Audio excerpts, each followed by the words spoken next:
står at jeg har syklet i 45,5 km i timen ned her. Ganske kjapt da.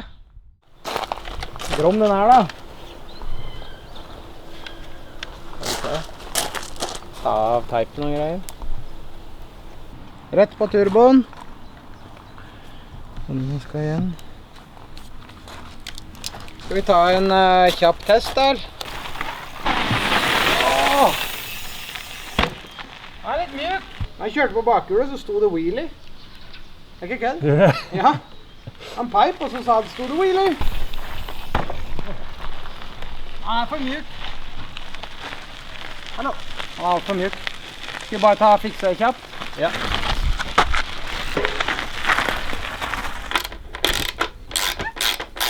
«100 PSI, 105. Ja, men jeg synes det er en ganske sånn fin måte å teste gaffelen på faktisk, hvordan det er å kjøre på framhjulet med sykkelen, fordi hvis den blir for mjuk, så stuper den så fælt. Så det er liksom å teste litt på Nosmanual, det er ganske gunstig. Der, vet du. Her har vi en. Det er fin test. Nå er det jo ganske turt da, så det blir litt glatt, men...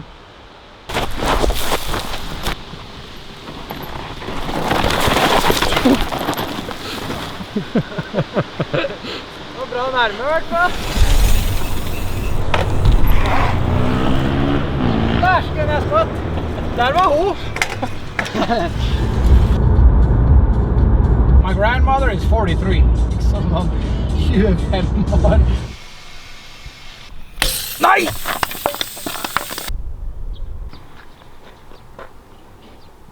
Jeg må nesten ta og måle på nytt, men det er jo sikkert litt da, kanskje.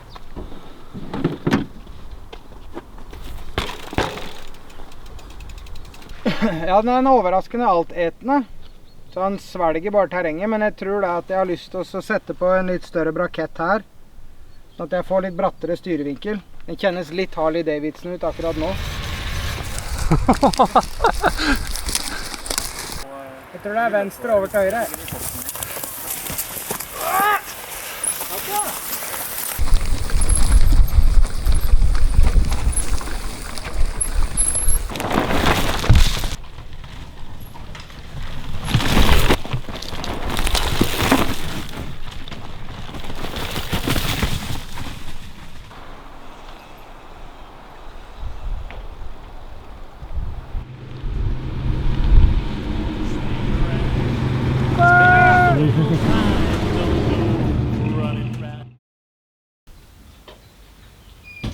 Nei, nå hadde vi jo første dag på den sykkelen her i går da.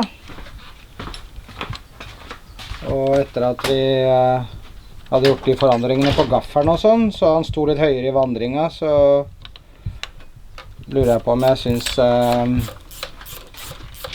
styrevinkelen ble litt flat. Så da tar vi og bytter de brakettene her. Skal vi se nå. Skal vi bytte den braketten der med en som er litt større, og da får vi litt brattere styrevinkel. Ja, perfekt! Hvor har du fant den der? Oppe. Aldri hatt en elsykkel før, aldri bygd en elsykkel før, så hele den der prosessen med å finne et oppsett da, som passer, da liker jeg å bryte det ned og så ta en ting om gangen. Hvis du bare går på og justerer alt med en gang, så er det så vanskelig å holde oversikt på hva som faktisk gjorde en forskjell da.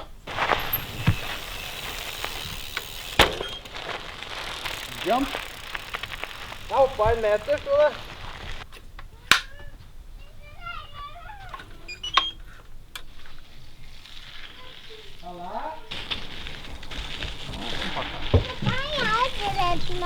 Udyret. Husk å senke pinnen din da. Ja.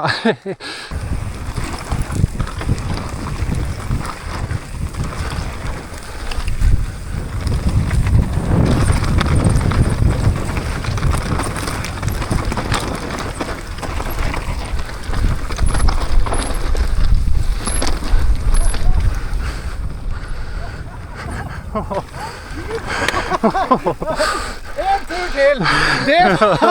Det var veldig gøy. Det var Lomer. Det var Lomer. Men jeg er overrasket over hvor bra det funket. Et roligt run. Ja, det funket det. Ja. Det var rolig nok. Ja, okej. Konge. Här kan vi lappa hela dagen.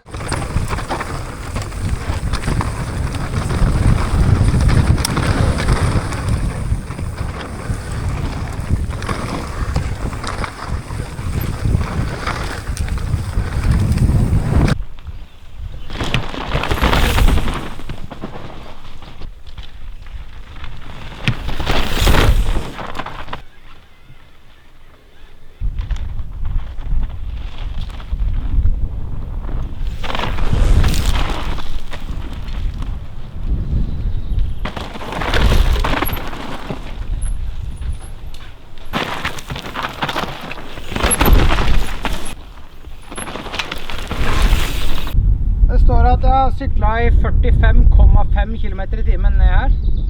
Ganske kjapt da. Her er det jo så bratt, og det kjennes som at du skal steile litt. Du må jo nesten holde fingeren på bremsen. Da.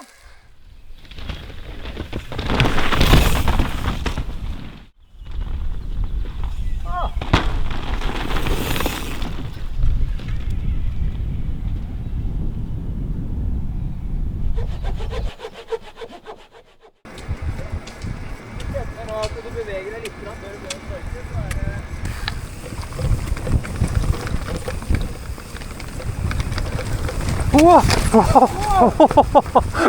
Ja.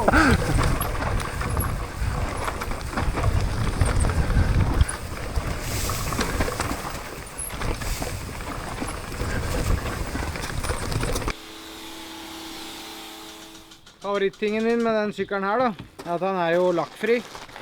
Aluminium rå, som det heter. Så bruker du bare en sånn Scotch-Brite, sånn pussefille. Så er det bare å gå på. Fjerner du alt av limrester fra klistermerker og søle som sitter. Og under her så har du litt merker fra pick-upen, og den ligger på bikepaden. Nei, nå har vi hatt 2 dager da med den sykkelen her, i Vågå og i Hafjell, bikepark. Fikk lov av Ole Henrik å sykle Ilenberger, bare så det er sagt.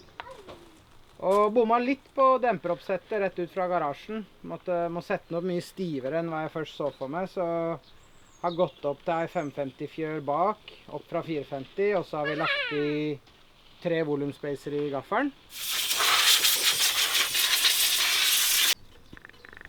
Da siver det sånn. Kult.